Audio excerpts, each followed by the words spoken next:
Bueno, arrancamos. Buenas tardes entonces a todos y a todas. Mi nombre es Franco Gatti, yo soy docente de esta materia y de otras más, de Derecho Constitucional, Introducción al Derecho, Filosofía del Derecho, Introducción a la Filosofía.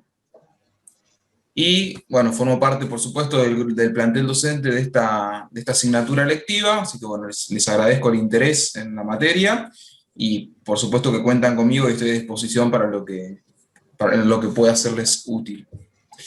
Bueno, ustedes saben que la estructura más o menos de la asignatura tiene un sentido con dos grandes bloques, unos más bien de carácter procedimental, donde abordamos la estructura de los sistemas de protección de derechos humanos y los procedimientos, o al menos los procedimientos de los órganos más trascendentes. En mi caso, yo voy a abordar siempre el procedimiento ante el sistema interamericano, y luego otro bloque que se dedica más bien a trabajar cuestiones de fondo, por decirlo de algún modo, es decir, a detenernos en algunos derechos en particular.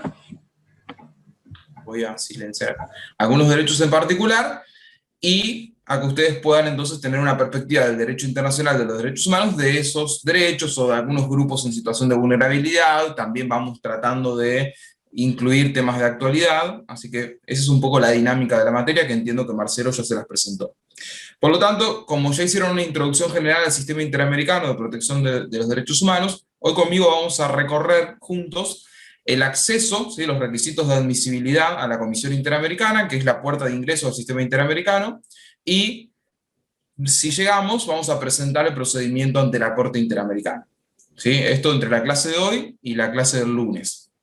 Luego, el miércoles de la semana que viene, con el profesor Julio Yanán, van a ver algo del sistema universal, ¿sí? Por lo menos las cuestiones centrales.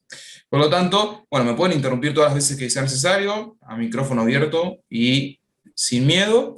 Yo voy a compartir pantalla para tratar de ser un poco esquemático lo que les quiero transmitir, sobre todo porque, insisto, es la parte por ahí más técnica de la materia, y de algún modo también repercuten en este tecnicismo los fundamentos del derecho internacional de los derechos humanos, por eso un poco tiene vinculación con lo que ya conversaron.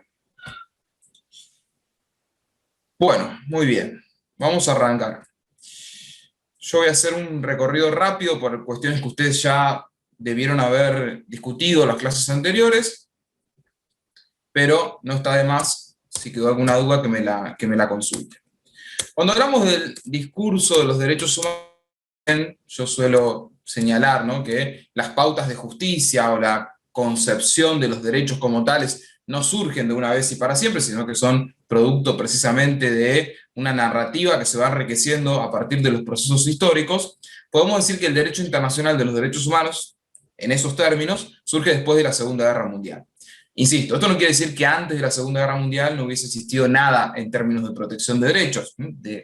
Fundamentalmente, después de las revoluciones liberales, pensamos, por ejemplo, en la Revolución Francesa, pero no solo en ella, sino también en la Revolución o la independencia de las 13 colonias de Norte de América, incluso en algunos antecedentes previos en Inglaterra, ya existían positivizaciones de derechos, ¿sí? La misma Declaración de los Derechos del Hombre y del Ciudadano, Bill of Rights, es decir, había antecedentes de positivización de derechos. Pero la denominación derechos humanos como tales y la protección en el ámbito internacional, de la comunidad internacional, surge después de la Segunda Guerra Mundial. Esto ya lo habrán visto con Marcelo. Por lo tanto, tengan presente simplemente que es un proceso y que la positivización en la escena internacional comienza a configurarse después de la finalización de la Segunda Guerra Mundial. Tenemos entonces los instrumentos que forjaron o que comienzan a forjar el derecho internacional de los derechos humanos, que son la Declaración Universal del 10 de diciembre del 48, la Declaración Americana, que incluso es previa, es de abril del 48, y luego los dos pactos internacionales, el Pacto Internacional de Derechos Civiles y Políticos y el de Derechos Económicos, Sociales y Culturales del 66. Esto lo van a desarrollar posiblemente con Julio. Son dos instrumentos del sistema universal, y en nuestro continente tenemos la norma madre, aquella que vamos a trabajar con más detenimiento, que es la Convención Americana de Derechos Humanos de 1969. Ahí Agustín me está escribiendo. Bien, no hay problema, Agustín. Estamos entonces en la Convención Americana de 1969. A partir de este esquema, esto no quiere decir que sean los únicos instrumentos, son los iniciales. Después comienzan a positivizarse los derechos humanos en otras normas, ¿sí? La Convención de los Derechos del Niño, la Convención para eliminar toda forma de discriminación contra la mujer, etcétera, etcétera, hasta nuestros días. Pero yo les marco estos hitos para que ustedes simplemente puedan apreciar cómo se comienza a desatar este proceso.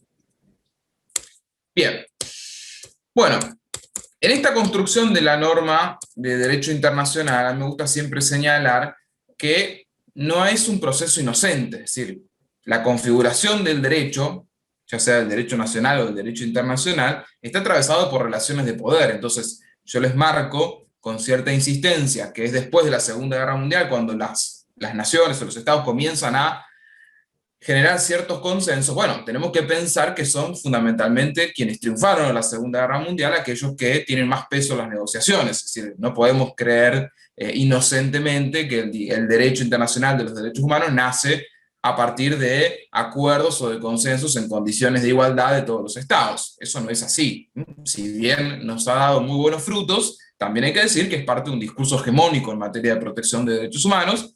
Por eso yo ahí señalo, ¿no? Hay una fuerte relación con el poder político, con quienes tienen cierta hegemonía en el plano internacional. Están amparados por una suerte de consenso, que desde mi punto de vista es ficticio ese consenso, ¿no? Si pensamos en Naciones Unidas lo vemos con claridad, ¿no? Los miembros permanentes del Consejo de Seguridad, por ejemplo, y que tiene una aspiración de universalidad. El discurso con el que trabajamos se plantea como un discurso universal.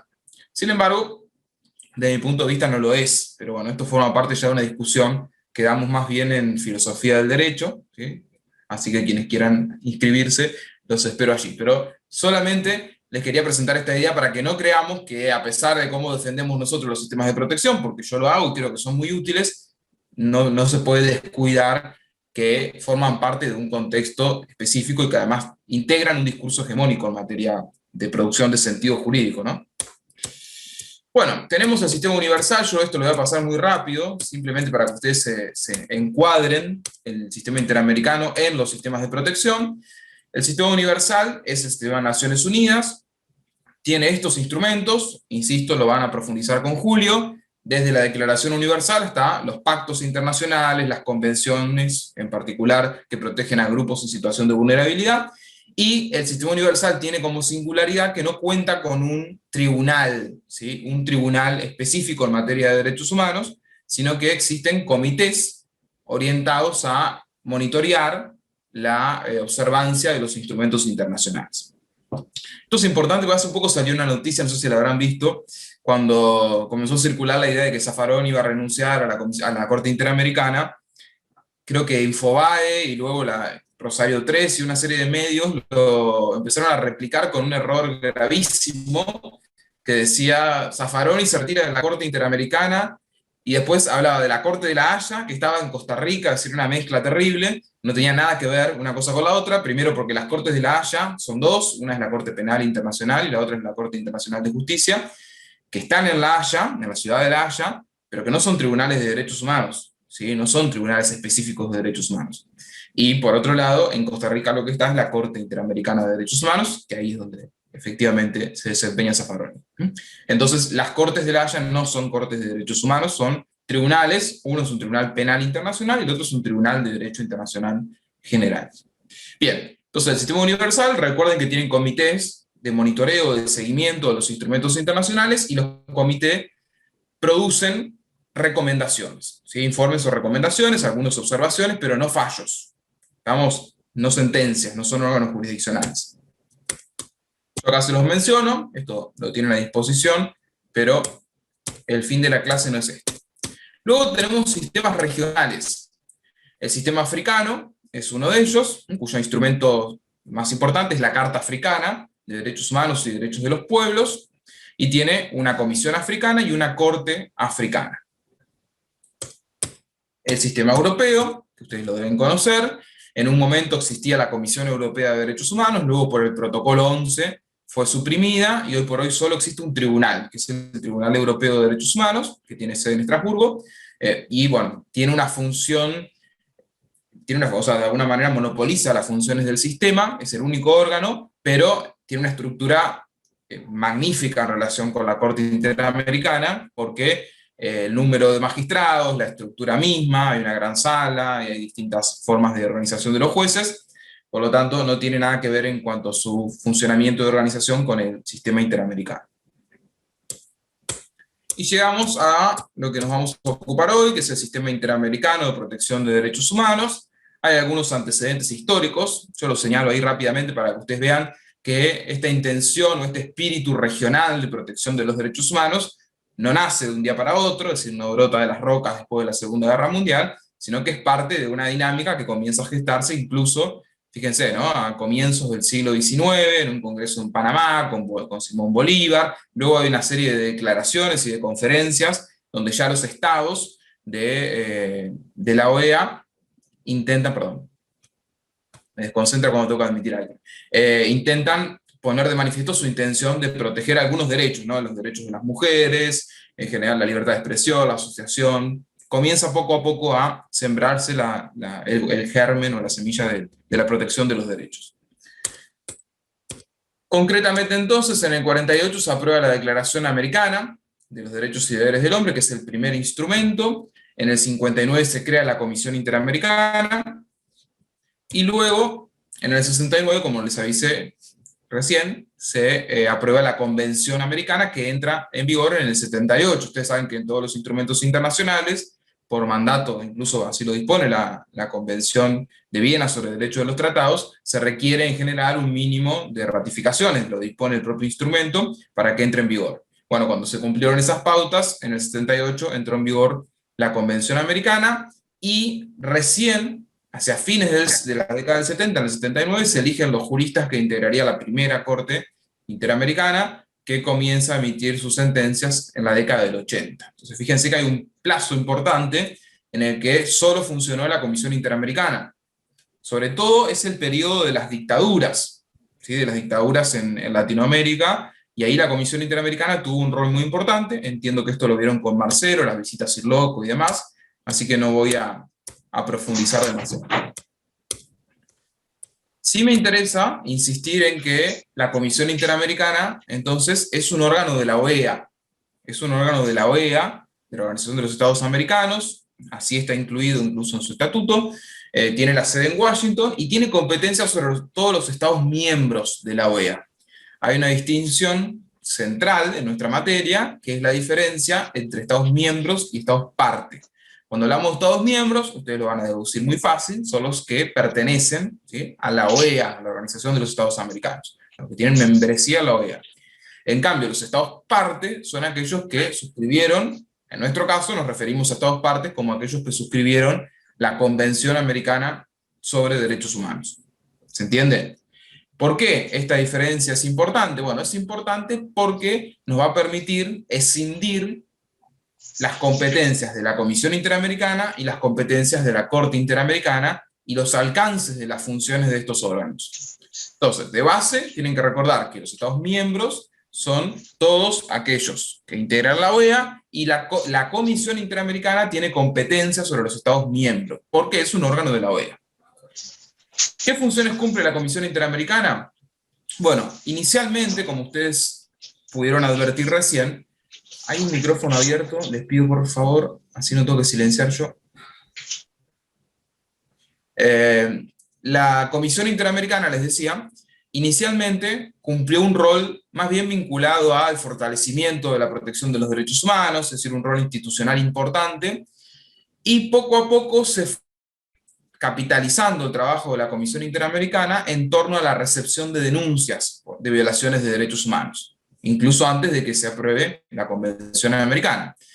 Ese señalamiento o ese rol que comenzó a cumplir la Comisión Interamericana con mucho protagonismo, insisto, en ese periodo de las dictaduras cívico-militares en nuestro continente, generó entonces la necesidad de que se articule lo que algunos autores llaman, como Fagundes Ledesma, un subsistema dentro del sistema interamericano, que es el denominado subsistema de la convención, ¿sí?, de la convención. Esto se lo digo entre comillas porque quizás ustedes le dicen a otro profesor el subsistema y los mira con cara rara, pero bueno, hay algunos autores que le llaman subsistema al subsistema de la Convención Americana porque convive en el marco del sistema interamericano en general, ¿sí? Entonces, si tenemos estados, por ejemplo, Venezuela o Cuba, que no han ratificado la convención o que se retiraron de la Convención Americana, No obstante, quedan bajo el amparo del sistema interamericano general y por lo tanto de la competencia de la Comisión, aunque no tenga sobre ellos competencia la Corte Interamericana, ¿se entiende? Pero bueno, lo que intentaba de algún modo resumir es que la Comisión Interamericana comenzó con esa función y cuando se advirtió la necesidad de que exista un órgano que reciba las denuncias, que la tramite y que se den respuestas a esas denuncias de violaciones de derechos humanos, la Comisión tomó un papel protagónico en ese sentido, ¿sí? Hoy por hoy podemos decir que la Comisión, si bien cumple otras funciones, sin duda concentra la mayor de sus tareas en la recepción de denuncias por violaciones de derechos humanos y en el trámite de esas denuncias. Bien, este es el esquema general. Después vamos a ver en una clase especial las medidas cautelares, porque las trabajamos junto con las medidas provisionales y son muy importantes desde el punto de vista práctico, incluso para los abogados litigantes.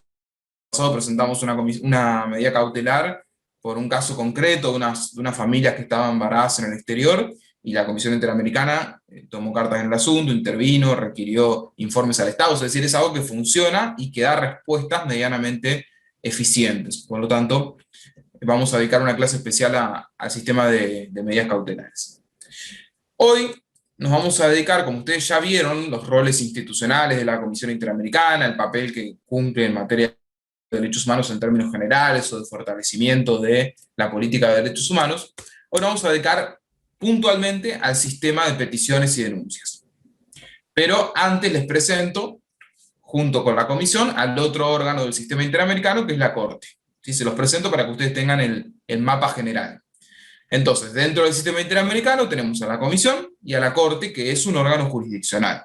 A diferencia de lo que ocurre en el sistema universal, donde no hay un órgano jurisdiccional, aquí sí tenemos a la Corte Interamericana de Derechos Humanos, que es un órgano creado por la Convención, por eso yo insisto, y lo subrayo con énfasis, es competente respecto a aquellos estados que han suscrito la Convención Americana y que han aceptado la competencia de la Corte. Sobre los otros no es competente.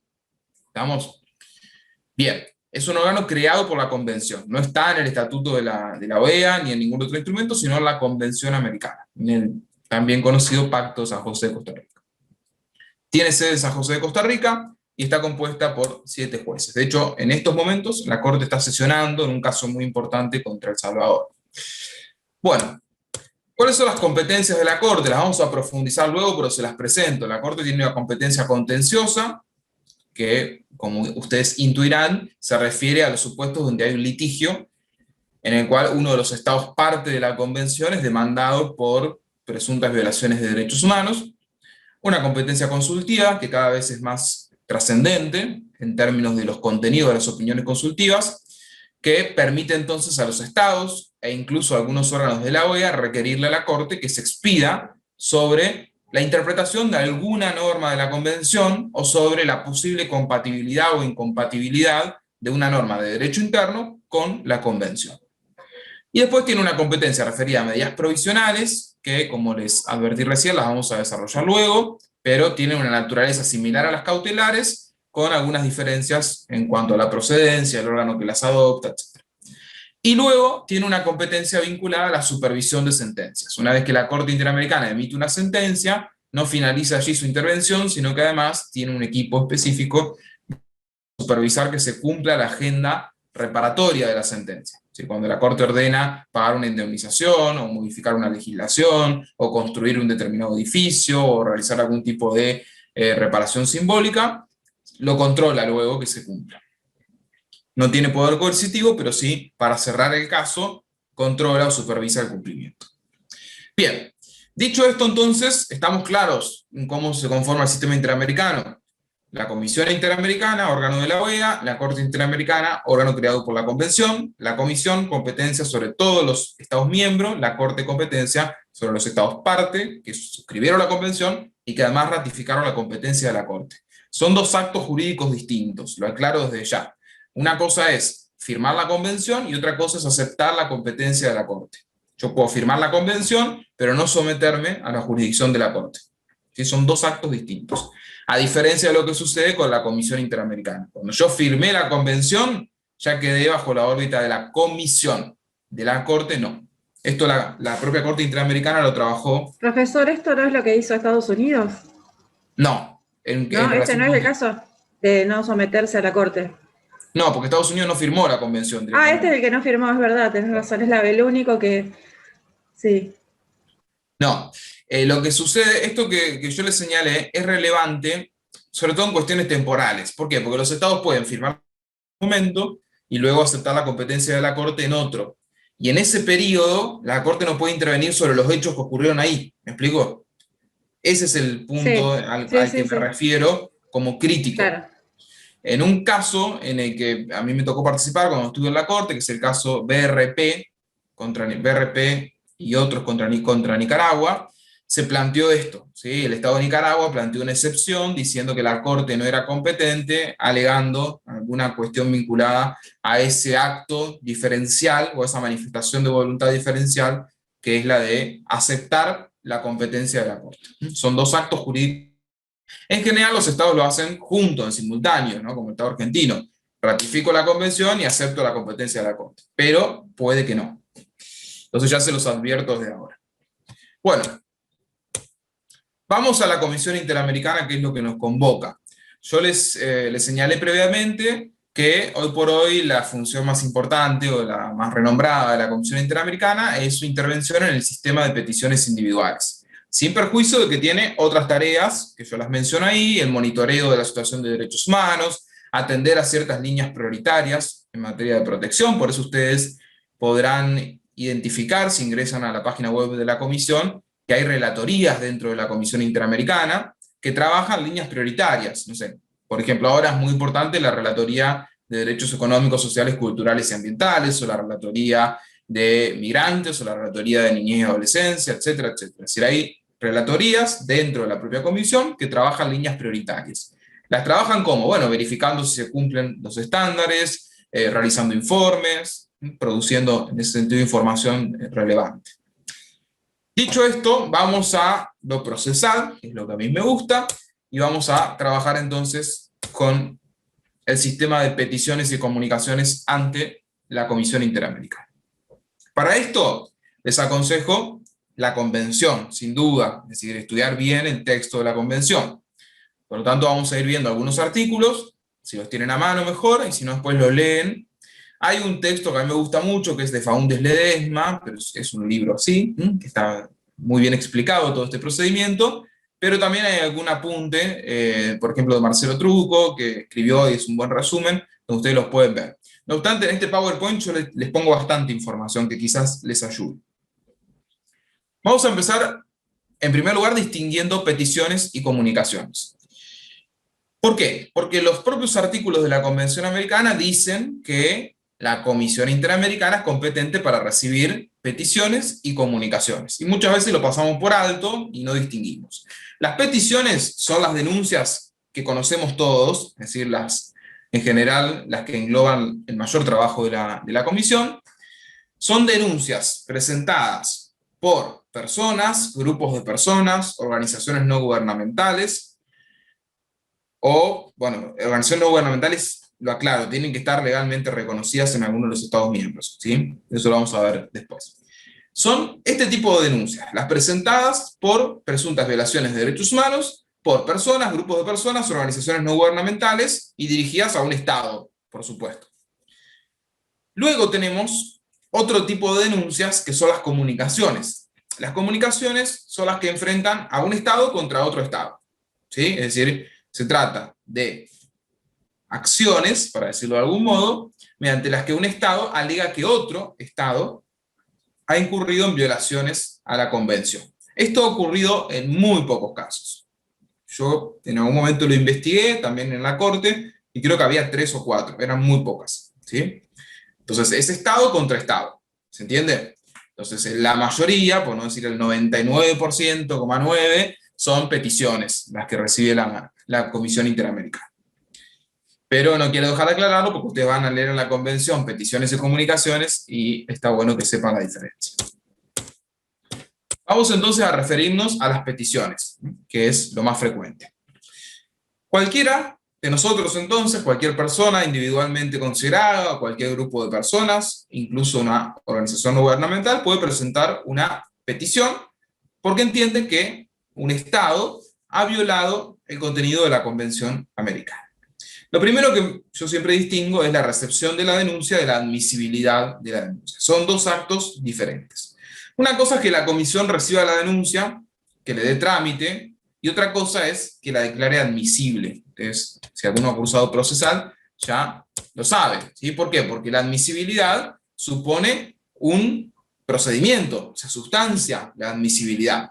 Es decir, determinar que se cumplieron los requisitos de admisibilidad implica que la comisión sustancia, es decir, que activa un procedimiento, incluso que le corre traslado al Estado, y el Estado puede interponer excepciones vinculadas a la inadmisibilidad, y luego la comisión resuelve sobre la admisibilidad. Entonces, una cosa es la recepción de la denuncia y otra cosa es la admisibilidad. Esto para que no se confundan en relación con que muchas veces se dice, fue admitida la petición que presentó tal grupo de legisladores o tal ONG.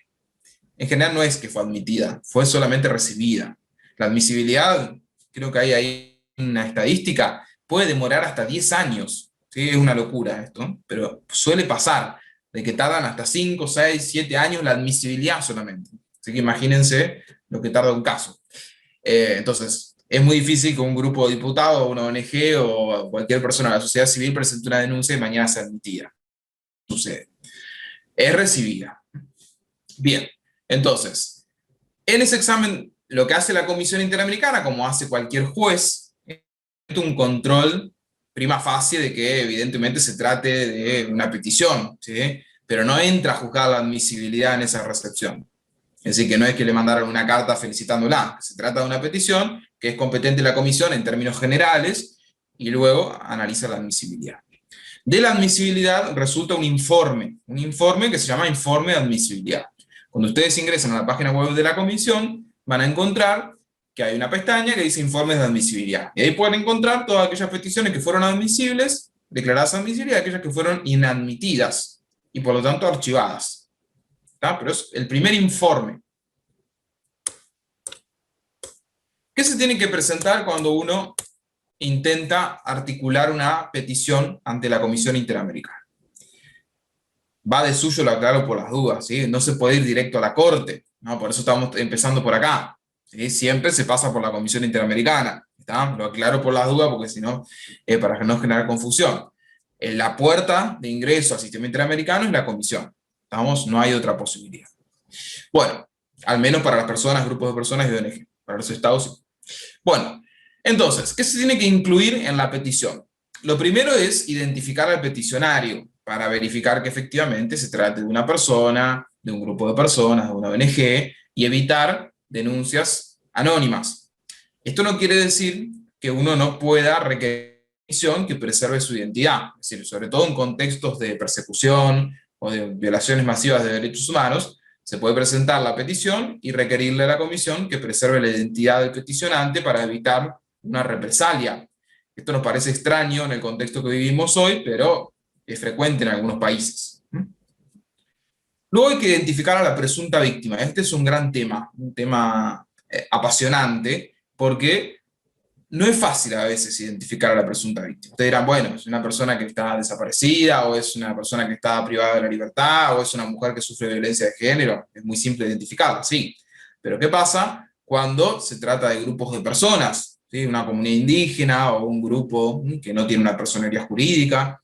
Bueno, ahí tenemos un problema. Lo que ha dicho la comisión y en su momento también la Corte es que tienen que darse algunos parámetros o algunas pautas que, aunque no nominen expresamente, es decir, aunque no identifiquen una nómina de todas las presuntas víctimas, sí se tienen que establecer algunos criterios de determinación, es decir, que sean determinables las presuntas víctimas. Por lo tanto, si yo alego la violación de derechos humanos de una comunidad indígena, no puedo decir la violación de los derechos humanos de esta comunidad o de 1000 personas que viven en el monte Chaqueñ. No, tengo que decir, bueno, la comunidad indígena que tiene esta historia o que pertenece a esta etnia y que sus miembros están ubicados en este espacio y se aproxima al número de tanto, es decir, tengo que darle a la Comisión Interamericana alguna pauta para la determinación, aunque sea no precisa, pero sí que sea determinable quiénes son las víctimas del caso. Las presuntas víctimas, arriba. Bien, ¿se entiende? Es decir, tratar de identificarlo del mejor modo posible. Fíjense que hay solicitudes de medidas provisionales a favor de personas haitianas y dominicanas de origen haitiano, es decir, hay grupos que no son determinados precisamente, pero que han sido admitidos igual.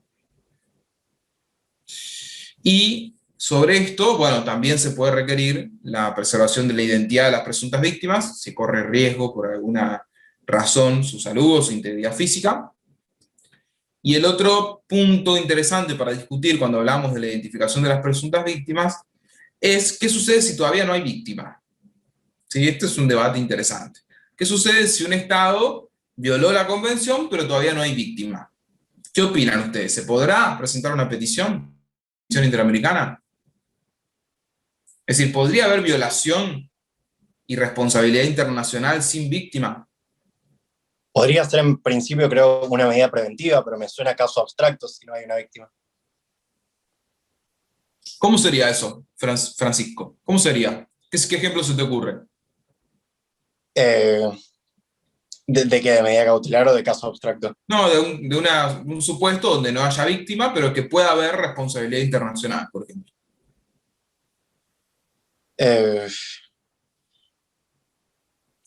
No, en realidad no se me ocurre, digamos, un ejemplo concreto, pero podría ser algo en donde esa responsabilidad, digamos, en el iter criminis, por llamarlo de alguna manera, no llega a configurarse completamente porque no. ¿Se me cortó a mí o...? Sí, te escuché cortado al final.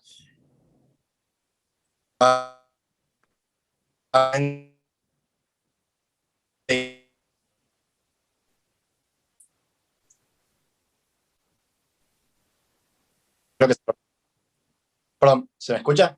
Sí, se te cortó el final. A ver, redondealo.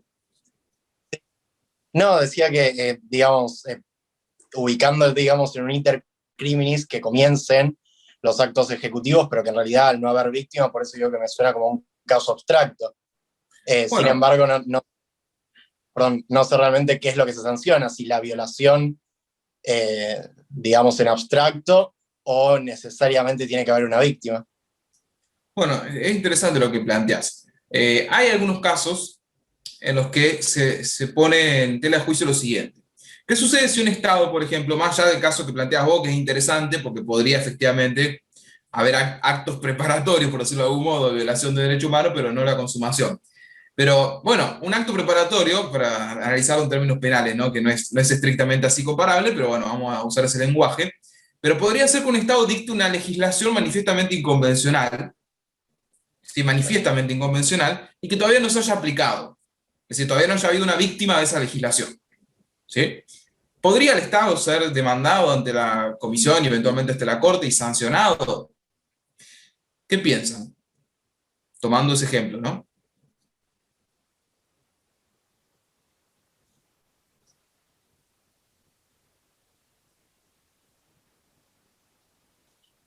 En realidad supongo que sí, porque en definitiva el mandato que tiene la Convención y la Corte sería prevenir y tutelar los derechos humanos. Así que en ese supuesto puede ser una tutela de carácter preventivo. Bueno. Pero yo pienso lo mismo, que o sea, que para eso se creó, digamos, esa convención, comisión o corte, para que sancione en caso de que no se cumpla o se incumpla con algo que haya determinado.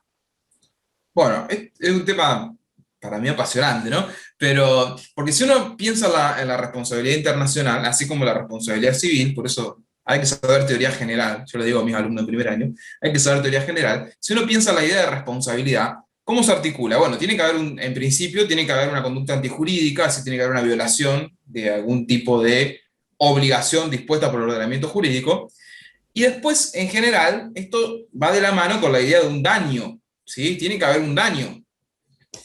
Y después, bueno, la relación de causalidad, bueno, el factor de atribución, todo lo que ustedes conocen. Lo que ya tenemos de antemano conocido es que en materia de derechos humanos la responsabilidad es objetiva. Es decir, yo no tengo que bajo ningún punto de vista acreditar que el Estado quiso o no quiso violar los derechos humanos. Es decir, es irrelevante si quiso o no quiso, los violó y se terminó.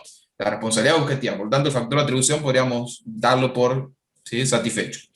La relación causal, evidentemente, hay que acreditarla. Pero la idea de daño, si bien una teoría tradicional de la responsabilidad internacional de los Estados era un elemento central, hoy por hoy, cuando se habla de la obligación de los Estados en materia de derechos humanos, se entiende que puede haber, precisamente, violación a obligaciones internacionales y responsabilidad internacional sin que haya todavía daño, ¿sí?, concretado. Y el ejemplo es ese. ¿Por qué surge de esta manera?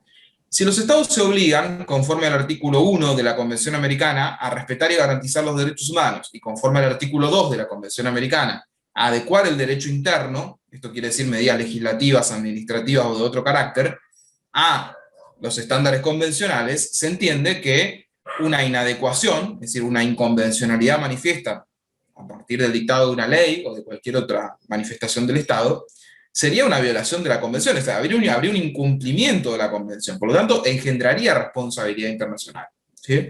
Esta es la posición, por ejemplo, de Cansado Trindade, el ex juez de la Corte Interamericana, que está puesta de manifiesto en algunos casos. A ellos les puse el caso Suárez Rosero contra Ecuador, donde se pone de manifiesto esta idea. Bueno, a ver, los Estados se comprometieron a cumplir con la Convención. Si esto todavía no mató a nadie, o no generó, digamos, un dolor o un sufrimiento, no debería ser un obstáculo para que el Estado sea condenado en términos de, bueno, adecue la legislación, ¿sí? Adecue la legislación a los estándares convencionales. Pero es una discusión interesante desde el punto de vista, digamos, la teoría general de la responsabilidad internacional de los Estados.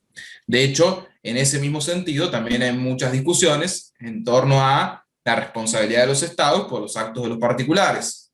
¿Sí? Esto también vuelve sobre la teoría general de la responsabilidad. Es decir, los Estados responden por los actos de los particulares, ¿hasta qué punto? Bueno, y ahí hay que pensarlo con cierta inteligencia, porque hay que ver cuál es la obligación del Estado frente, por ejemplo, no sé, a un colegio privado que comete un acto de discriminación, o cuál es la obligación del Estado frente a un hogar de ancianos, no corresponde decir anciano, pero se lo conoce así, ¿no?, de personas mayores, donde no se cumplen normas mínimas de salubridad, higiene, etc. Bueno, hay que pensar dónde se le imputa la responsabilidad del Estado ahí.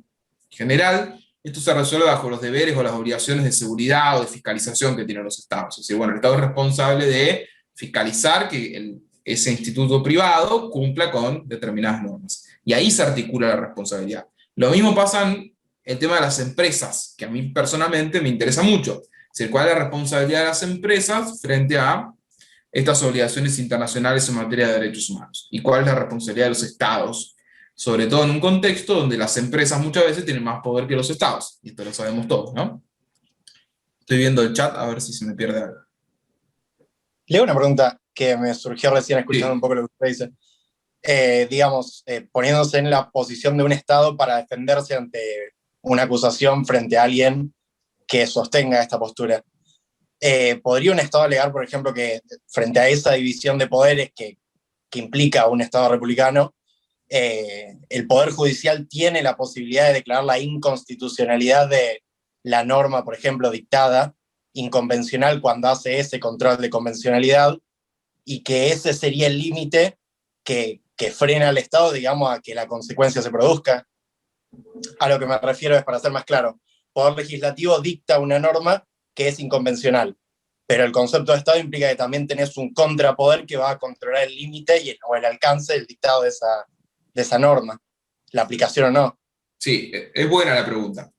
Hay dos cosas que no se pueden alegar en sede internacional y que los Estados insisten en alegarlas para huir de la responsabilidad internacional.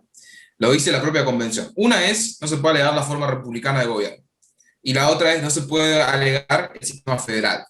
¿Sí? Es decir, yo no puedo decir, pero fue la provincia de Santa Fe, y yo soy del Estado Nacional, y yo soy de Frente de Todos, y la provincia de Santa Fe, bueno, en este momento es igual, ¿no? Pero la provincia de Mendoza, por ejemplo, ahí se violaron los derechos humanos.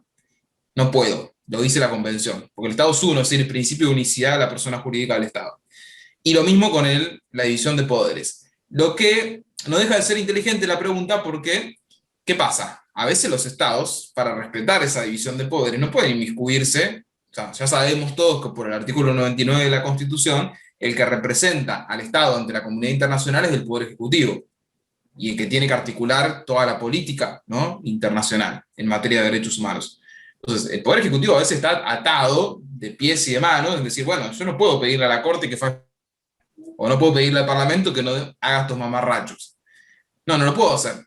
Sin embargo, después tengo que dar la cara ante la Corte Interamericana. Cuando yo estuve en la Corte, me pasó que, bueno, tuve que presenciar la desagradable audiencia del caso Fontevecchia, donde el Estado argentino lo que alegó es precisamente lo que decía Francisco. Así le dijo, bueno, pero fue un fallo de la Corte, y nosotros no podemos hacer nada, es la decisión de la Corte. Y uno de los jueces, Biogrossi, en la propia audiencia, le dice, bueno, entonces para el Estado argentino tendríamos que modificar la convención y decir es responsable, excepto la división de poderes. Fue bastante desagradable porque en realidad la estrategia del Estado fue muy mala, porque todos sabemos que no se puede alegar eso, ¿sí? Así, como si nada. Pero no deja de ser un problema la división de poderes, sobre todo cuando es tan tenso en un país como el nuestro, ¿no? A veces las rispideces que hay entre los poderes y la imposibilidad de uno de inmiscuirse en el otro. Pero es un tema interesante ese. Bueno, nos fuimos un poco, pero vale la pena porque van surgiendo cosas importantes. Estamos entonces con la identificación de la presunta víctima. En principio tendría que haber una presunta víctima. Yo les planteé estas discusiones, que es lo que suelo hacer un poco para generar debate, pero digamos la normalidad indicaría que siempre hay una presunta víctima o que se puede al menos determinar o ser determinable la presunta víctima. Bueno, seguimos. Vamos ahora al tema que a mí más me gusta, todos se ríen cuando digo esto, pero es el agotamiento de los recursos internos. Primer requisito de admisibilidad de una petición ante la Comisión Interamericana es que se hayan interpuesto y agotado los recursos internos. Esto lo dice el artículo 46 de la Convención. Entonces, para que sea admisible una petición, se tienen que haber interpuesto y agotados los recursos internos. Yo siempre los invito y las invito a que pensemos esto en clave de fundamentos. Quienes han tenido clase conmigo en otra materia saben que insisto mucho en esto. ¿Cuál es el fundamento de que se agoten los recursos internos? Bueno, para esto tenemos que recurrir al fundamento del derecho internacional de los derechos humanos. El derecho internacional de los derechos humanos existe y surge como una jurisdicción o un ámbito complementario a la protección de los estados. Es decir, ustedes saben que antes de la Segunda Guerra Mundial, antes de que se configure el derecho internacional de los derechos humanos, la protección de los derechos humanos estaba en manos exclusivas de los estados. ¿Qué sucedió? Bueno, sucedió que esos estados eran los que violaban los derechos humanos, no solo respecto de sus ciudadanos, sino también de ciudadanos de otros estados. Entonces la comunidad internacional tomó nota de que, sobre todo por los episodios de la Segunda Guerra Mundial y de la Primera también, existían violaciones de derechos humanos atroces perpetradas por los estados y que las víctimas eran sus propios ciudadanos que no podían reclamar y ir a golpearle la puerta a quien había violado los derechos humanos y además tenía un plan sistemático para violarlos. Entonces, ese fundamento es el que da origen a la existencia de un nuevo mostrador, para decirlo de una manera muy vulgar, de un nuevo mostrador al cual yo pueda ir a presentar una denuncia si no obtuve respuesta por parte de quien violó mis derechos humanos. ¿Se entiende? Entonces, la jurisdicción internacional, por decirlo de algún modo, los sistemas de protección internacional tienen ese carácter complementario o coadyuvante de los sistemas nacionales. ¿Sí? Son complementarios o coadyuvantes. ¿Qué quiere decir esto? Que actúan de manera subsidiaria. Cuando el Estado no protege los derechos humanos, falla la protección de los derechos humanos, cuando las personas, los grupos de personas, las organizaciones no son oídas en la jurisdicción nacional, entonces subsidiariamente entrar en escena la jurisdicción internacional. Ese es el fundamento del derecho internacional de los derechos humanos. Es decir, existe para eso, existe para oír a quienes son desoídos en los órdenes nacionales, pero no como una primera respuesta. Yo no puedo, porque hoy me levanté y se me ocurrió que el Estado violó mis derechos humanos, ir directamente a la Comisión Interamericana. Se entiende que el Estado tiene el derecho también de dar la primera respuesta. ¿Sí? Es decir, efectivamente, decir, bueno, ¿usted por qué considera que fue violado su derecho humano? Déjeme a mí repararlo, o déjeme a mí tomar alguna medida al respecto. Si eso falla, o si eso no se articula, ahí sí, interviene subsidiariamente el sistema de protección correspondiente. Entonces, para resumirlo, el derecho internacional de los derechos humanos supone, por un lado, darle legitimación y subjetividad internacional a las personas humanas, y como contrapartida, es decir, para balancear esa legitimación, permitirle a los estados, o a garantizarles a los estados, la primera respuesta. ¿Sí? Es decir, yo primero le permito a usted que responda frente a este caso, y si usted no lo hace, o lo hace de manera insuficiente, o la persona considera que continúa siendo agraviada, bueno, tiene la oportunidad de recurrir ante el sistema internacional. ¿Es subsidiario o coadyuvante? ¿Está claro esto? Porque me ha pasado que a veces pregunto en los exámenes, ¿qué quiere decir que sea coadyuvante? Y me dicen, no me hagas esto. No, eso quiere decir que es coadyuvante o complementario. Bueno, ¿por qué lo estoy explicando en el marco del agotamiento de los recursos internos? Lo estoy explicando acá porque si yo le doy al Estado entonces como contrapartida a esa legitimación internacional de la persona, le doy al Estado el derecho a defenderse primero en la jurisdicción nacional, esto tiene que materializarse de algún modo en términos procesales.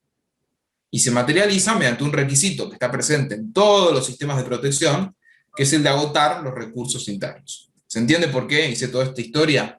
Es decir, usted individuo, usted persona, tiene derecho, tiene legitimación internacional, puede ir a reclamar, puede ir a golpear esa puerta, pero como contrapartida el Estado tiene también el derecho a dar la primera respuesta. Esto se sintetiza en un requisito de admisibilidad de las peticiones, que es el de agotar los recursos internos. ¿Usted puede venir a la Comisión Interamericana? Sí puede, pero primero agote los recursos internos. Si no, se estaría desvirtuando el sistema de protección. ¿Se entiende? Bien, entonces es un derecho previsto a favor de los estados. Es un derecho previsto a favor de los estados, el agotamiento de los recursos internos, que tiene como contrapartida el derecho a la petición individual. Es lo que les acabo de explicar. Bien, entonces, para recurrir a la Comisión Interamericana tengo que haber interpuesto y agotado los recursos internos en su totalidad. No basta con que yo presente un recurso o un reclamo administrativo y con eso entonces me vaya al sistema interamericano. No, tengo que agotar los recursos en su totalidad, todos los que estén disponibles en el Estado. Por lo tanto, como contrapartida también para el Estado, tiene que haber recursos disponibles, porque si no hay recursos disponibles no tengo nada que agotar. Pero bueno, esas son las excepciones que vamos a ver después. Ahora vamos con la regla. La regla es interponer y agotar todos los recursos internos. Y los fundamentos ya lo saben. Piensen en los fundamentos para entender el proceso. Bueno, la primera discusión. ¿Cuál es el momento para agotar los recursos internos? Discusión que todavía persiste en la Corte Interamericana. Hay uno de los jueces, que es el juez Biogrossi, el chileno, que sostiene que los recursos internos tienen que encontrarse agotados al momento en el que se presenta la petición. Es decir, yo presento la petición mañana, en ese momento tienen que estar los recursos agotados y tengo que dar cuenta de que están agotados. Sin embargo, el criterio mayoritario de la Corte Interamericana es que los recursos tienen que estar agotados no en el momento de la presentación, sino en el momento en el que se hace el juicio de admisibilidad. ¿Se entiende? Esa es la razón por la que yo empecé mi exposición distinguiendo recepción de admisibilidad. ¿Está? Todo tiene un sentido. Una cosa es recibir la petición y otra cosa es declararla admisible. Biogrossi dice... ¿Por qué es eso, doctor? ¿Qué cosa? Y el momento diferente, digamos, no implica que se encuentren agotados al momento de la presentación de la petición, todos los recursos internos, y se puede presentar ante la comisión, porque después pasa digamos, el tiempo para la admisibilidad. O sea, por un tema de tiempo, es que se presenta aún no habiendo estado agotados al momento de la petición. Por Sí. el tema de la admisibilidad lo digo, porque la admisibilidad, dijiste hace un ratito que no tardaba a veces hasta 5 años. Sí, es así. El criterio mayoritario sostiene que deben analizarse el agotamiento de los recursos internos al momento de juzgarse la admisibilidad. Precisamente por esto, es decir, si transcurren 4 años, 5 años entre que presenté y que se declaró admisible, ¿qué puede suceder en el medio? Y que si yo tenía pendiente un recurso extraordinario federal ante la Corte Suprema y en el medio me hayan aplicado el 280 y por lo tanto ya está, tengo agotado. ¿sí? Porque no me abrieron el recurso, ¿entiende? O haya tenido un fallo de cámara de casación o de cualquier cámara, y con eso agoté los recursos internos. Eso es lo que puede suceder en el medio, y lo que me permite a mí la llave para dar por agotados los recursos internos. Entonces, Biogrossi dice, bueno, pero si usted accedió al sistema, tiene que haber cumplido los requisitos en el momento en el que presentó la petición, que parece Cámara y razonable. corte. Cámara y ¿Cómo? corte, digamos. Cámara y la corte, en algunos casos también. No, ya vamos a ver cuáles son los recursos que hay que agotar. Hay que agotar recursos ordinarios, no extraordinarios. Bueno, gracias, porque eso Pero ya lo vamos a ver. la tenía desde hoy y no se la pregunté, gracias. Ya lo vamos a ver ahora. Les decía, entonces, Biogrossi sostiene que es al momento de la presentación, por estas razones que parecen lógicas. Pero la Corte, en su mayoría, dice, no, si yo voy a juzgar si esta petición es admisible o no, corresponde que tenga en cuenta el estado de situación en el momento en que hago el juicio. Porque si voy a juzgar petición por lo que pasó hace 5 años, y parece que está fuera de los márgenes de la realidad, es decir, quizás en este momento en que la estoy juzgando, ya están cumplidos todos los recursos, o sea, están agotados todos los recursos, pero hace 2 años, cuando se presentó, no estaban. Me parece que por el principio de buena fe, por el principio de respetar el objeto y el fin de la convención, sería razonable tener en cuenta el momento del juicio, de la admisibilidad, y no desechar una petición porque 2 años atrás faltaba un recurso. ¿Se entiende? Entonces, ahí es donde hay una diferencia, pero yo se las planteo solo para que la sepan. El criterio mayoritario es que se juzgan estos requisitos en el momento de la admisibilidad. Insisto, por la diferencia de tiempo que puede haber y por entender que toda conducta procesal debe juzgarse bajo el principio, en el derecho procesal interno diríamos pro actione, ¿no? Proacción. En el derecho internacional diríamos de respetar el objeto y fin de la convención, que es la protección de los derechos humanos. Bien, dicho esto, entonces, vamos a pensar cuáles son los recursos que deben agotarse, que es la pregunta de la compañera. Bueno, esto surge de lo que yo llamo la trilogía de los casos hondureños, que son los primeros 3 casos ante la Corte Interamericana, los primeros 3 casos de la década del 80, los 3 contra Honduras, Velázquez Rodríguez, Godínez Cruz y Faren Garbi contra Honduras.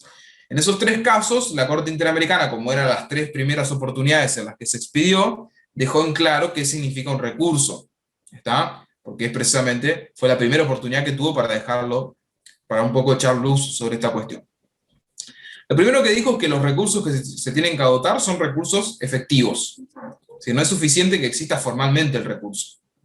Yo como Estado no puedo alegar, no se agotaron los recursos porque usted tenía disponible este recurso y no lo agotó. Bueno, pero ese recurso quizás no es un recurso efectivo porque no cumple el fin para el que está previsto. Si supongamos en el ordenamiento jurídico del Estado X hay prevista una acción de amparo, pero la acción de amparo sabemos de antemano que demora en tramitarse 10 años y la verdad que no es un recurso efectivo. ¿Entiende? Entonces, los recursos que hay que agotar son recursos efectivos y para eso no basta con que existan solamente de manera formal. Tienen que además cumplir el fin para el que están previstos en el ordenamiento jurídico. Y además tienen que ser recursos adecuados. Yo no puedo presentarme ante la Comisión Interamericana diciendo, mire, yo agoté todos los recursos. Tenía una situación de urgencia porque necesitaba una cobertura médica para hacerme un trasplante y presenté una acción de incumplimiento contractual contra una prepaga. Me van a decir, y agoté todos los recursos de ese incumplimiento y terminé quizás en el año 2030 con la acción de daño y perjuicio contra la prepaga y en el medio se murió el paciente. Me van a decir, bueno, está bien, usted tendrá que haber interpuesto una acción de amparo, porque esa es la vía idónea para atender una situación urgente, no una demanda de daños y perjuicios. ¿Se entiende? Mismo en materia penal, es decir, si tengo un agravamiento en las condiciones de detención, se entiende que debería utilizar una habeas corpus, no otra vía procesal. Entonces, hay cargas para las dos partes. El Estado no puede abrazarse a la idea de que no se agotaron los recursos cuando no ofrece recursos efectivos, y las presuntas víctimas no pueden sostener que agotaron los recursos cuando lo que agotaron no eran los recursos adecuados, porque si no se estaría tergiversando el derecho del Estado a defenderse. Si usted fue por una vía que no tiene nada que ver con la idónea, bueno, no puede ahora pretender que yo lo repare en sede internacional. ¿Se entiende? Entonces tiene que haber, por decirlo de algún modo, diligencia de las dos partes.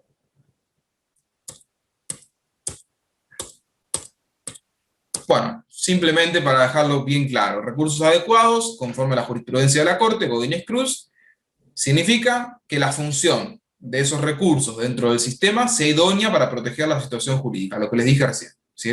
El amparo para esta situación de urgencia o violación de un derecho fundamental. El habeas corpus para agravamiento de las condiciones de detención, para cualquier otra restricción a la libertad, etc. ¿Se entiende? El habeas data para la protección de datos personales, etcétera, etcétera. La acción elegida conforme al fin previsto. Bien. Recursos adecuados. Recursos efectivos. La Corte también ha dicho, en el caso AENA, muy conocido, que los estados tienen la obligación de suministrar los recursos que conlleven a la determinación de derechos y obligaciones, y que incluso esa responsabilidad no termina con emitir una decisión, sino que además se tiene que ejecutar. ¿Sí? Tiene que además ser ejecutable la decisión del Estado. Acá les puse algunas pautas para que identifiquen cuándo un recurso puede volverse ineficaz, de acuerdo al criterio de la Corte. Por ejemplo, si se lo subordina a exigencias procesales que lo hacen inaplicable, es decir, cuando hay una suerte de exceso de ritualismo, cuando carece de virtualidad para obligar a las autoridades, incluso para los interesados, es decir, interponer un habeas corpus en un contexto de persecución, ¿no? Como puede ser el de una dictadura o de cualquier contexto, ¿no? De violación masiva de derechos humanos, la verdad que torna complejo al recurso. Y además, si no se aplica imparcialmente. Si yo puedo tener disponible recursos, pero si esos recursos los va a aplicar un tribunal que no es imparcial, bueno, no es efectivo. Y por último, los recursos que deben agotarse son los recursos ordinarios.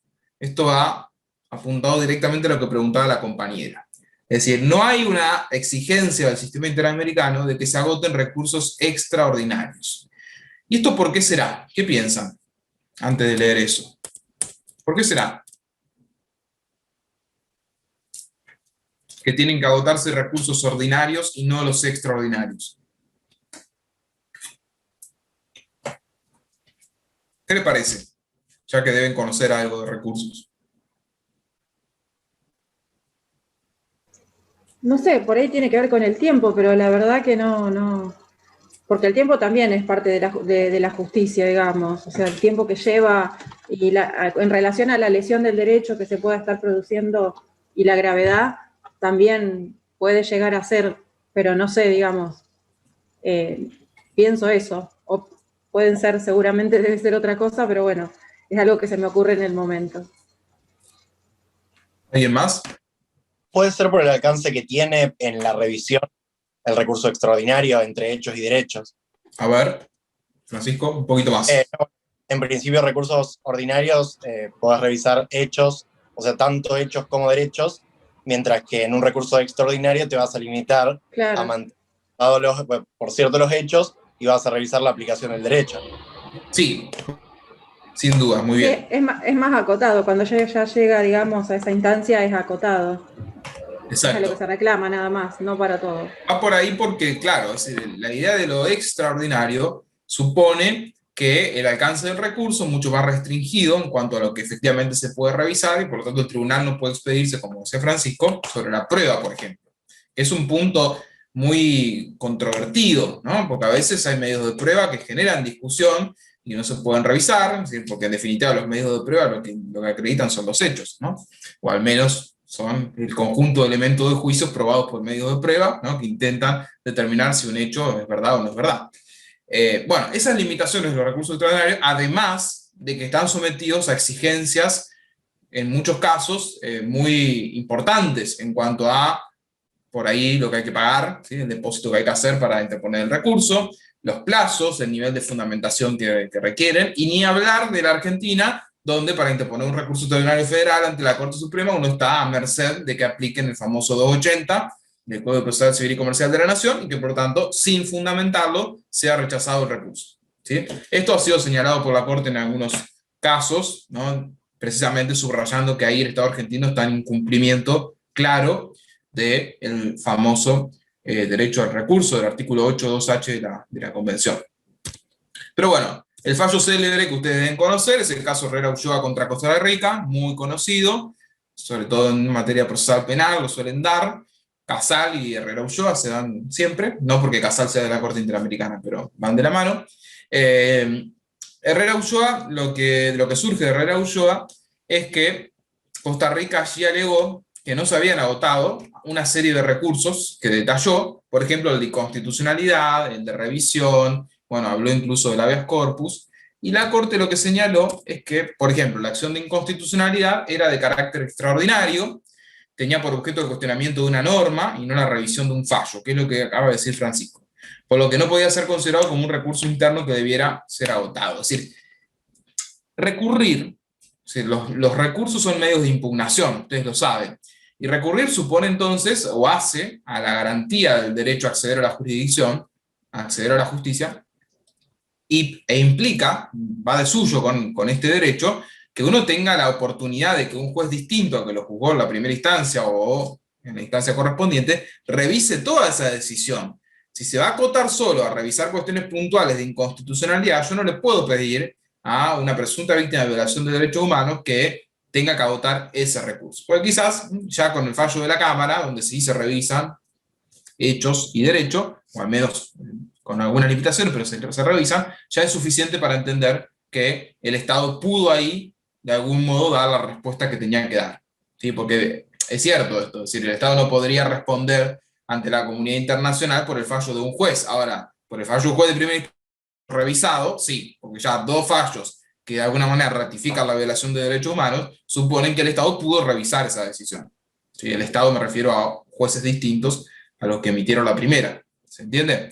Entonces, esa es la razón de ser por la que basta con que se agoten recursos ordinarios. Por los alcances del recurso, por los requisitos a los que suelen estar sometidos los extraordinarios, pero pensando siempre en la idea de qué comprende la noción de acceder a la jurisdicción. Pero bueno, como ustedes intuirán, no siempre todo se da en escenarios ideales, es decir, no siempre uno tiene el acceso al habeas corpus, al amparo o a cualquier acción judicial que le permita interponer y agotar los recursos internos, sino que hay muchas situaciones en las que no se pueden interponer y agotar los recursos internos. Hay casos en los que no se pueden interponer, o hay casos en los que se pueden interponer, pero no se pueden agotar, porque hay limitaciones de acceso a la justicia o de obtener un fallo, ¿sí? Que son distintas en esos casos. Bueno, las excepciones las encuentran en el artículo 46.2 de la Convención, el segundo apartado. La primera tiene que ver con la inexistencia del debido proceso legal. Es decir, yo no le puedo pedir a una presunta víctima o a un grupo de personas o a una ONG que agoten los recursos internos cuando no existe el debido proceso legal en ese país. Es decir, porque está suprimido, y aquí hay que pensar el debido proceso en términos amplios, porque ustedes me dirán, bueno, entonces, ¿qué significa? ¿Que los tribunales están cerrados? No. Puede haber un tribunal funcionando, pero no hay debido proceso con los alcances del debido proceso. Por eso, cuando analizamos las cuestiones de admisibilidad, hay un roce inevitable con el fondo. Este es otro tema muy lindo para discutir. ¿Supone esto un prejuzgamiento sobre el fondo? Y para mí sí, porque si yo le estoy diciendo, declaro admisible porque no pudo agotar los recursos internos, ya que no existe el debido proceso legal, y estoy diciendo que se violó el artículo 8 de la Convención, es decir, estoy diciendo que se violó la norma de la Convención que establece el derecho a acceder a la justicia, el derecho a ser juzgado por un juez imparcial, independiente, etc. Bien, entonces, una excepción por la que podría presentarse una petición, aunque no se hayan agotado los recursos, es que no exista o no esté vigente el debido proceso legal, con todos sus alcances. Podríamos decir, bueno, no hay derecho a recurrir, o no hay derecho a recurrir con amplitud, o no hay derecho a el acceso a la justicia en condiciones de igualdad, o cualquier otro, o no hay imparcialidad del juzgador, lo que se les ocurra. Bien, la inexistencia de debido proceso legal por estas pautas. Ahora, puede también suceder que hay una falta de acceso, o una dificultad en el acceso, y acá se pueden dar diversas circunstancias. Es decir, yo puedo estar impedido de acceder a los recursos porque, supongamos, hay una persecución contra defensores de derechos humanos. Si los defensores de derechos humanos son perseguidos de manera manifiesta por el Estado de que se trate, por lo tanto, yo no puedo acceder al recurso, aunque quiera. O, otra alternativa, que fue trabajada por la Corte Interamericana, la opinión consultiva 11, es: no tengo recursos económicos para acceder a la justicia, y no hay, por ejemplo, beneficio de litigar sin gastos, o no hay defensorías gratuitas. Eso sería también un impedimento para acceder al recurso. Quizás no para agotarlo, pero sí para acceder. En cuanto a la imposibilidad concreta de agotar, es decir, que pude acceder pero no agotar, hay un caso muy paradójico, que es el caso de la Corte Primera de lo Contencioso Administrativo de Venezuela, que precisamente porque se habían destituido los jueces que la integraban, nadie podía, de los que tramitaban casos ante esa jurisdicción, nadie podía agotar, porque no había tribunal, se habían destituido a los miembros. ¿Se entiende? Entonces, había acceso, sí, pero no se podía agotar porque los miembros de ese tribunal estaban destituidos. Y el caso más frecuente quizás es el del retardo injustificado. Es decir, hay acceso a la justicia, quizás está vigente el debido proceso, pero hay un retardo injustificado en la toma de decisiones. Y genera otro problema del retardo injustificado, que es determinar cuándo existe retardo injustificado. Para eso, la Corte Interamericana estableció 3 criterios fundamentales. El primero es pensar en la complejidad del caso. Sí, bueno, aquí sobre todo pensamos en las dificultades probatorias. Se trata de un caso, no sé, de mala praxis, donde hay que efectivamente llevar adelante una tarea pericial muy compleja, y por lo tanto, bueno, es justificable que se haya demorado más de lo previsto. O es un caso simple, y que no tiene mayor complejidad probatoria, por lo tanto, ese argumento no tiene viabilidad. Entonces, el primer punto es la complejidad del caso. Luego, algo a evaluar y a poner en la balanza es la actitud en términos procesales del interesado. Es decir, si el interesado lo que hizo fue precisamente entorpecer todo el trámite del proceso, y no puede ahora venir a alegar que hay retardo injustificado. Es decir, esto pasó de algún modo en el caso Cantos, es decir, donde los propios defensores interponían recursos, incidentes y una serie de complejidades en el trámite, ¿no? Las famosas chicanas, que generaban un retardo, pero un retardo que era imputable al propio interesado y no tanto al Estado. Y Doctor, luego...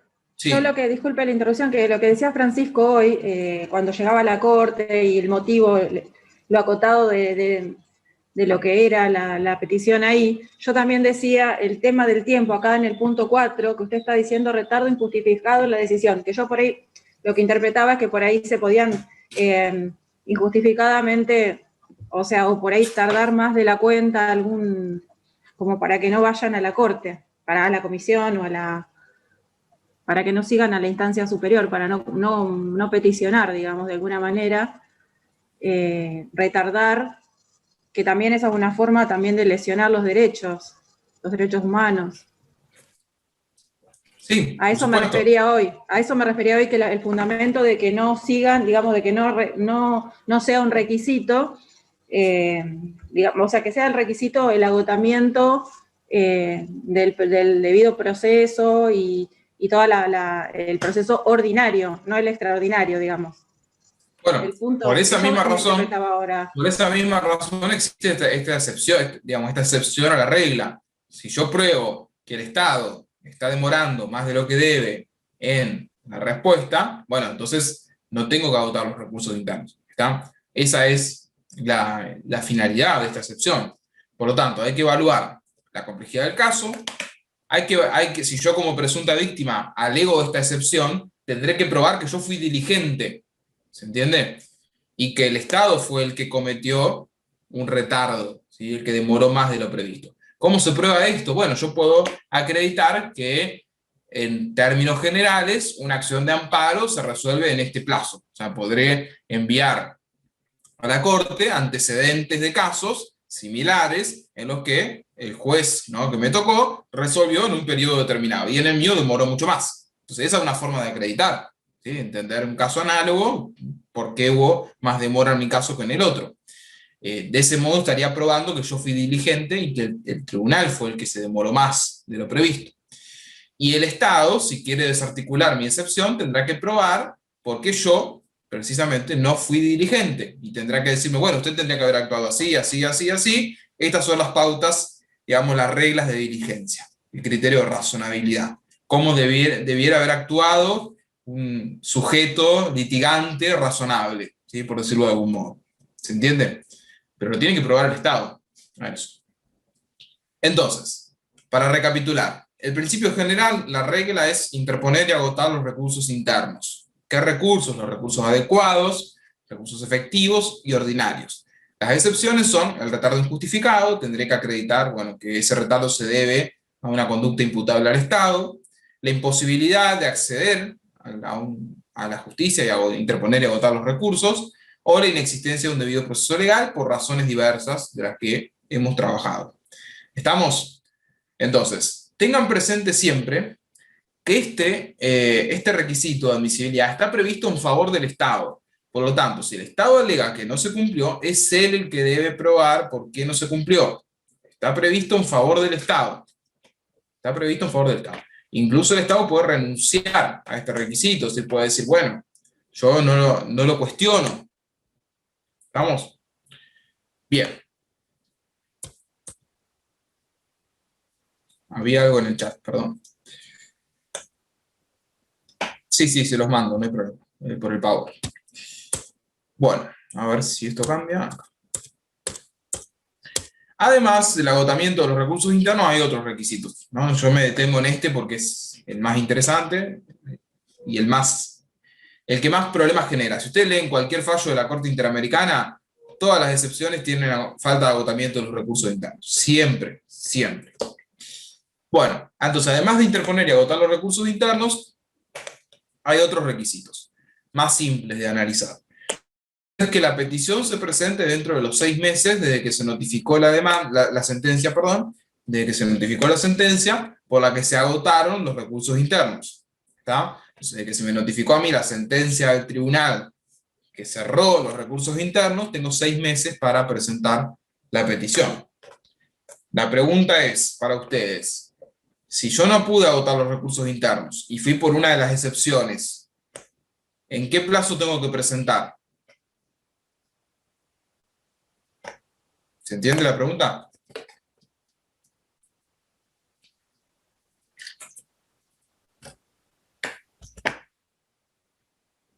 Es decir, no pude agotar los recursos internos porque fui por una de las excepciones. ¿Cuándo la presento a la petición?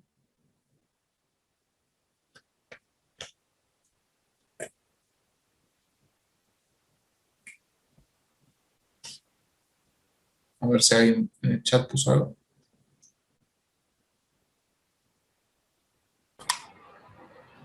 ¿Cuándo se deberá presentar? Dentro de los 6 meses ¿no corre el mismo plazo? Los 6 meses a partir de que se considera violado, desde que se violó el derecho. ¿Y cómo cuento la violación? Bueno, les cuento yo al final de la película. Lo que dice el reglamento de la Comisión Interamericana es que se tiene que presentar en un plazo razonable, ¿sí? Por lo tanto, no soluciona nada, pero bueno, dice un plazo razonable que podrá evaluar, como dice la compañera, bueno, qué tiempo pasó desde que se violó el derecho, desde los hechos más relevantes en esa violación de derechos humanos. Se tendrán en cuenta esas cuestiones, pero es dentro de un plazo razonable, y acá en esto es bastante flexible la comisión. Bien, entonces 6 meses desde la notificación de la sentencia definitiva, o un plazo razonable si no se habían agotado los recursos internos. Luego, acá hay que cumplir otros requisitos, que es la ausencia de litispendencia internacional. Ausencia de litispendencia internacional. ¿Qué quiere decir? Que exista ausencia de litispendencia internacional. Que no tiene que estar pendiente el asunto de resolución en otro organismo internacional.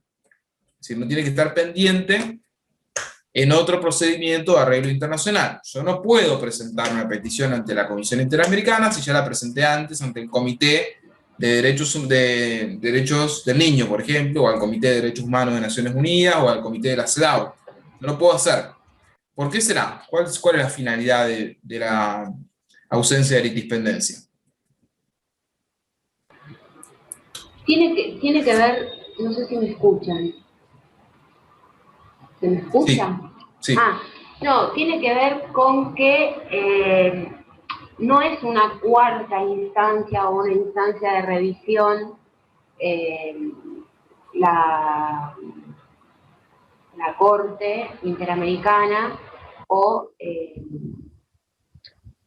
sea, son como sistemas, el sistema interamericano o el sistema que sería el sistema regional o el sistema universal no es una cuarta instancia del derecho nuestro, digamos.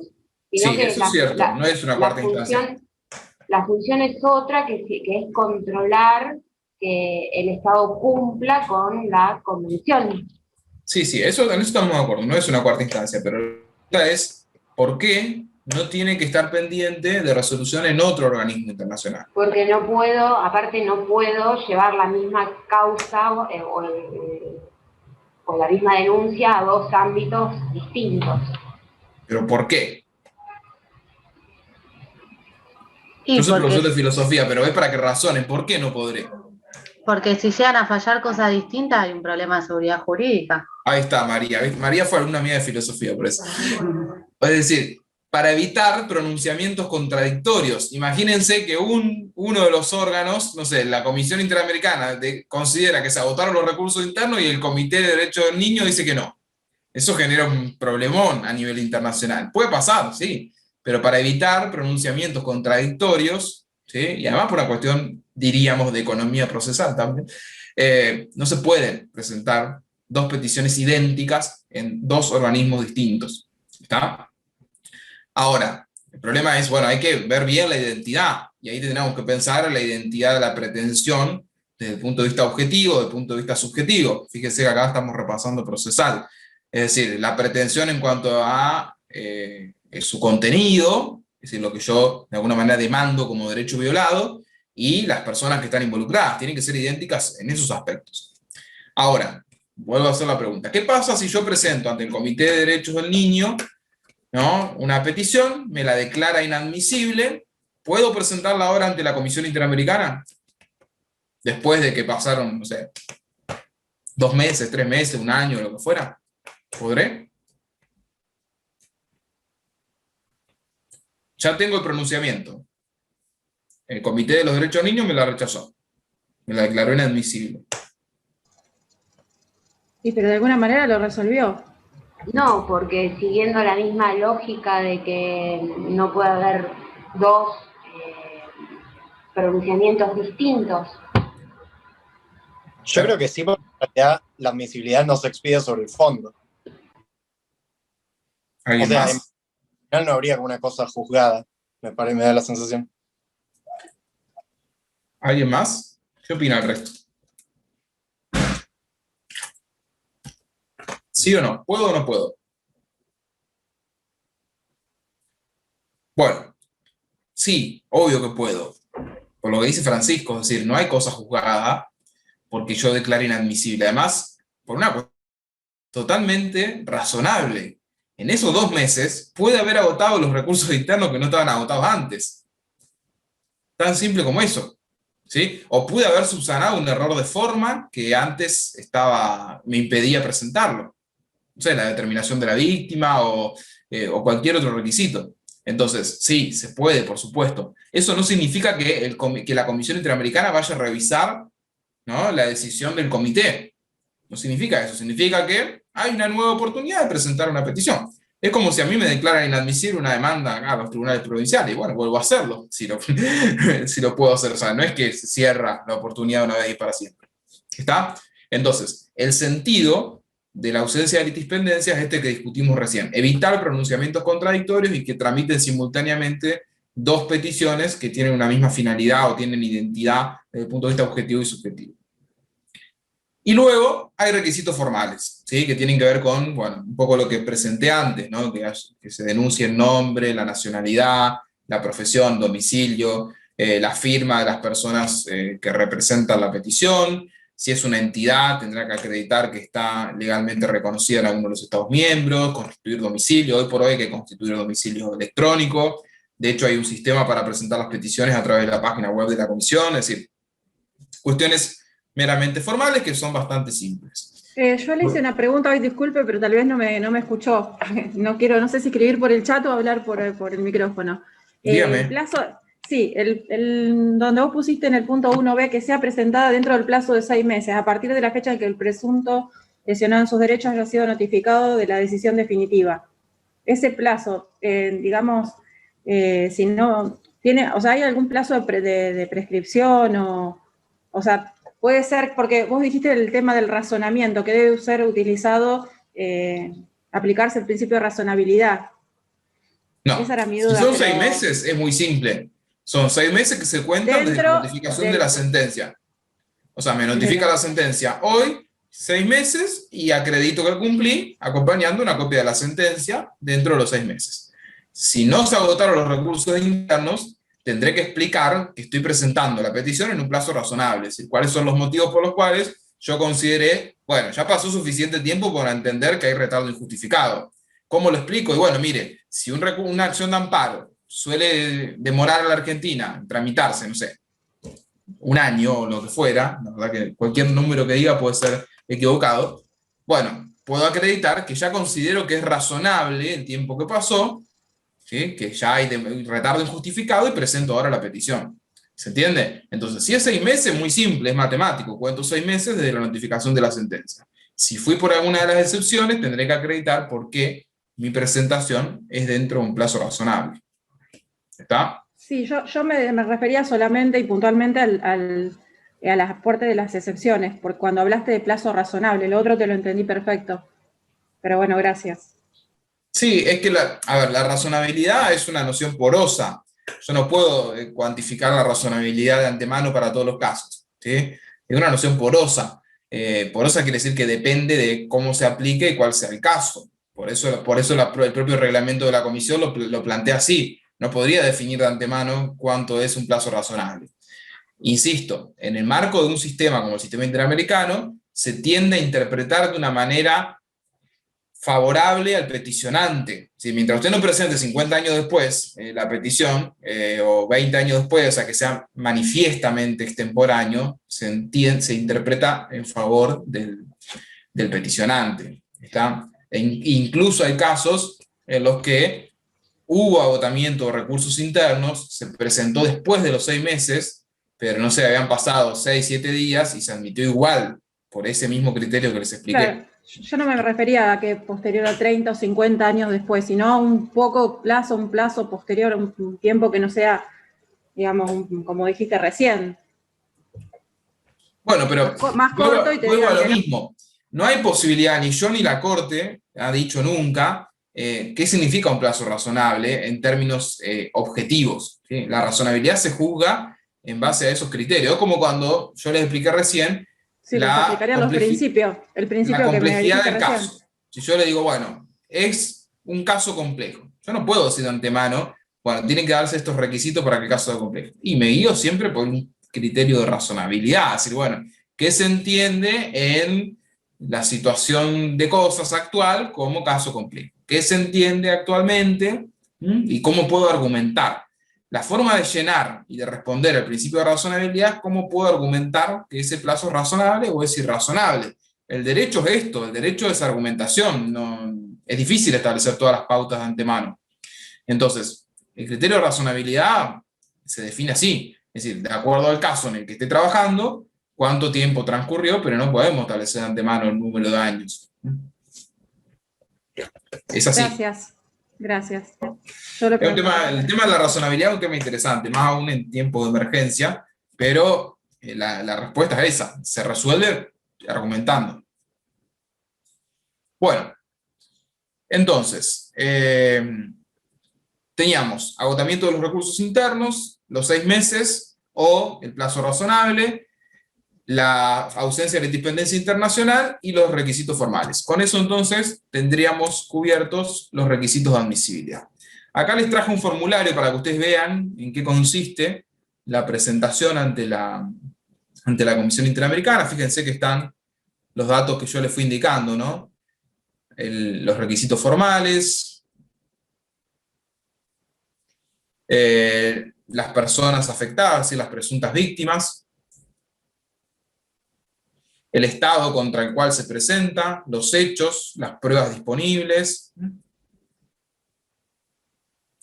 Y fíjense que ahí dice, en caso de ser posible, especifique las normas de la Convención Americana o de otros instrumentos aplicables que considera violado, porque el artículo 47, el posterior a este que trabajamos hoy, dice que son inadmisibles todas las peticiones que no comprometan violaciones de derechos humanos. Entonces, a contrario sensu, si son inadmisibles todas las que no comprometen violaciones de derechos humanos, a contrario sensu, es requisito que en la petición se argumente la violación de un derecho humano. Bien, acá es donde hay que especificar los recursos que se interpusieron. Fíjense que dice, señale si hubo una investigación judicial, cuando comenzó, finalizado, indique el resultado, si no finalizó, indique las causas. Ahí se tendría que detallar todo. Finalizaron la fecha en la cual se notificó la decisión final, lo que decíamos recién, y también está la posibilidad de que si hay algún peligro para la vida, la integridad, se puede pedir una medida cautelar o se puede incluso proteger la identidad de la persona. Y ahí la ausencia de la independencia. Indique si el reclamo contenido en su petición ha sido presentado ante el Comité de Derechos Humanos de Naciones Unidas o ante otro órgano internacional. Por lo tanto, inadmisibilidad, a contrario sensu de lo que vimos hoy, es que no se cumplan los requisitos del artículo 46, que no se expongan violaciones de derechos humanos contenidos en la Convención, que resulte de la propia exposición del peticionario que es infundada la petición, o que sea la reproducción, sustancialmente considerada, ¿no?, de otra petición que ya fue presentada ante la Comisión o ante otro organismo internacional. Algunos ejemplos de inadmisibilidad, de Argentina, por ejemplo, el caso Conia Delesio, donde, bueno, se declaró inadmisible porque se había vencido el plazo, pero fíjense que acá hay un vencimiento importante, son 2 años casi, ¿sí? No eran 10 días. Y en el caso Chávez, donde se declaró inadmisible porque la Comisión entendió que los hechos que estaban descritos no implicaban violación de derechos humanos.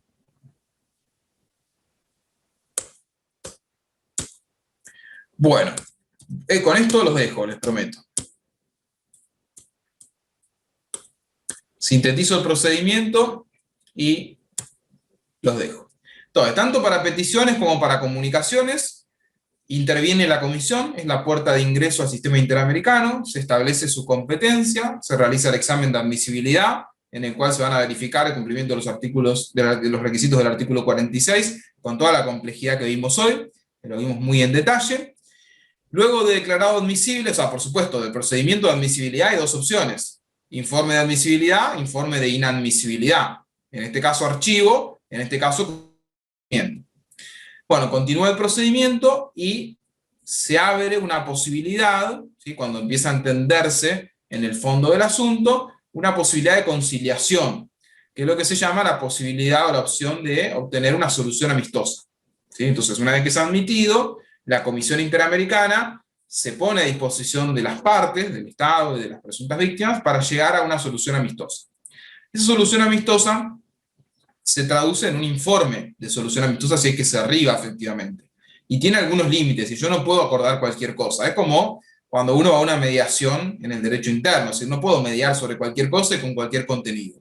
El límite es el orden público interamericano. Si yo no puedo, en esa solución amistosa, no sé, que el Estado asuma que fue responsable de la violación de la violación de derechos humanos de una manera atroz, y que no tenga ninguna responsabilidad o que no asuma ninguna obligación de reparación. Es decir, hay un límite que es el orden público. Dentro de ese límite, las partes pueden acordar medidas de reparación en la medida de sus decisiones propias.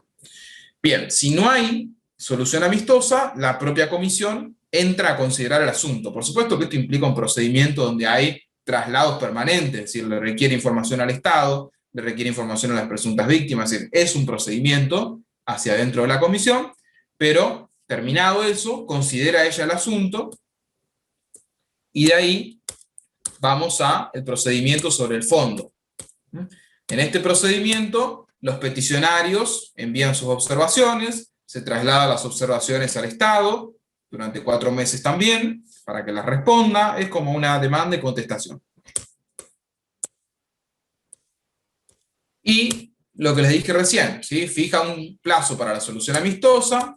En caso de que no se alcance la solución amistosa, emite un informe sobre el fondo, lo que se llama informe de fondo de la Comisión Interamericana.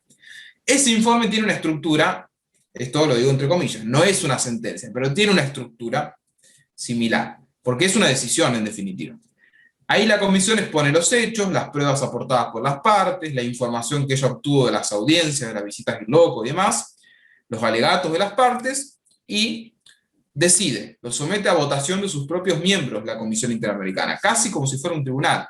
El tema es que no se trata de un fallo, se trata simplemente de un informe. Por lo tanto, puede haber unanimidad, puede haber votos en disidencia, pero es un informe del fondo del caso. Ese informe puede concluir que se violaron los derechos humanos o que no se violaron los derechos humanos. Si no hubo violación de derechos humanos, bueno, la comisión lo manifiesta así, lo publica y lo notifica y lo publica en su informe anual. Ahora, si considera que sí existen violaciones de derechos humanos, elabora un informe preliminar con proposiciones y recomendaciones dirigidas al Estado, un plazo para que el Estado cumpla con esas recomendaciones. Es decir, si considera que hubo violación de derechos humanos, la propia comisión hace recomendaciones. Por ejemplo, bueno, yo considero que se violó el derecho a la integridad personal de las personas privadas de la libertad en la cárcel de Coronda. Entonces, le recomiendo al Estado que adopte estas medidas. Y le doy un plazo para que se acoja a esas medidas. Después de ese informe, ¿qué puede suceder? Que el Estado cumpla con las recomendaciones y que entonces se termine el asunto allí, o que el Estado no cumpla con esas recomendaciones, que la Comisión entienda que persisten las violaciones de derechos humanos, y si el Estado, además, ratificó la Convención Americana y aceptó la jurisdicción de la Corte, ahí la Comisión puede someter el caso a la Corte Interamericana. ¿Se entiende? Puede someterlo a la Corte. Solo en ese caso, si el Estado ratificó la Convención y aceptó la competencia de la Corte. Si no, no. Es decir, en el supuesto hipotético en el que el Estado no haya aceptado la competencia de la Corte, no haya ratificado la Convención, o haya cumplido con las observaciones, las recomendaciones que le hizo la Comisión, o que la Comisión considere que no es un caso que amerite ser sometido a la Corte, elabora un informe final y muere el caso en la Comisión. Muere el caso en la Comisión. ¿Estamos? Entonces, si hay informe final, no hay caso ante la Corte Interamericana. Si hay informe final, no hay caso ante la Corte Interamericana. ¿Estamos? Conclusión. El caso siempre, la petición siempre ingresa a través de la Comisión Interamericana, se recibe la petición, se hace el juicio de admisibilidad, se la declara admisible o inadmisible. Si es inadmisible, se archiva. Si es admisible, prosigue. El procedimiento sobre el fondo supone observaciones de las presuntas víctimas, respuesta del Estado, posibilidad de solución amistosa. Si hay solución amistosa, se archiva. Si no hay solución amistosa, informe de fondo. En el informe de fondo se determina si hubo o no hubo violación de derechos humanos a criterio de la comisión, y eventualmente decimos entonces, si considera que hubo violación de derechos humanos, se elabora el informe preliminar donde hay recomendaciones. ¿Está? Esas recomendaciones pueden ser cumplidas o no, y a partir de ahí entonces está la chance de que se lleve el caso a la Corte Interamericana. Si la Comisión elabora un informe final porque el Estado no es parte de la Convención, porque no ratificó la competencia de la Corte, o porque considera que se cumplieron las recomendaciones, que no hay violación de derechos humanos o cualquier otra razón, si hay informe final es porque no hubo caso ante la Corte. ¿Está? ¿Se entiende? Es complejo el procedimiento, pero quería por lo menos llegar hasta acá para que lo conozcan en el mayor detalle posible. Es derecho internacional de los derechos humanos, así que no me sentiría bien si no les doy esto en profundidad. ¿Estamos? Entonces, bueno, hemos profundizado bastante, valga la redundancia. Creo que ni en los posgrados lo doy tan en detalle, pero bueno, la idea es que, ya que les interesa la materia, puedan tener información al respecto. Sí, ¿qué me decía? No, que disculpe por haberle hecho tantas preguntas, digo, pero era para sacarme las dudas de lo que estabas explicando por ahí. No, está bien, para eso estoy. Así que me gusta más que pregunten que no hable nadie. Bueno, gracias. Así que bueno, hemos tratado de trabajar en detalle, creo que le hemos sacado bastante partido, se pasó rápido, al menos para mí. Vamos a seguir el lunes con el procedimiento ante la Corte. Voy a retomar un poquito esto para repasarlo y que no se queden con dudas. Y el lunes comenzaríamos con el procedimiento ante la Corte, tratando también de comprimirlo lo más posible para ya dejar terminado el procedimiento ante el sistema. En otros momentos, cuando era presencial, yo dedicaba a esto quizás 2 meses. No les miento. Así que imagínense lo que estábamos discutiendo, el agotamiento de los recursos internos. Pero bueno, la virtualidad nos impone estos límites, entonces tengo que ir un poquito más rápido. Pero bueno, espero que les haya interesado y haber sido claro. Si tienen cualquier duda, me pueden escribir. Ahora voy a poner mi mail por el chat.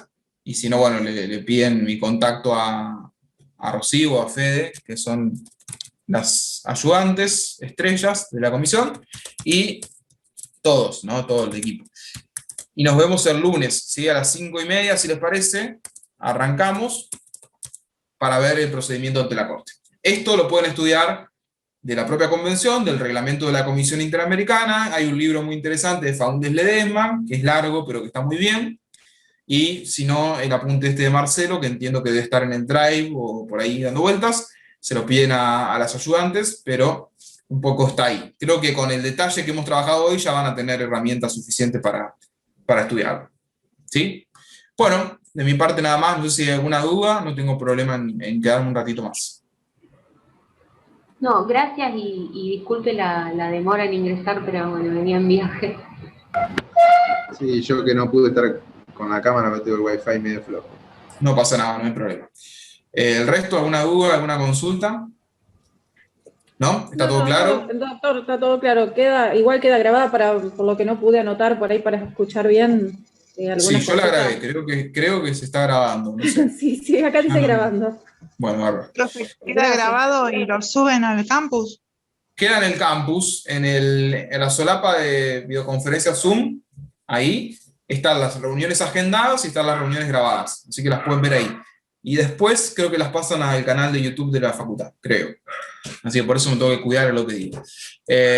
Bueno, nada más. No hay ninguna qué vergüenza, duda. Yo paso papelón, ¿eh? Yo paso papelón. Bueno, va a aparecer usted preguntando.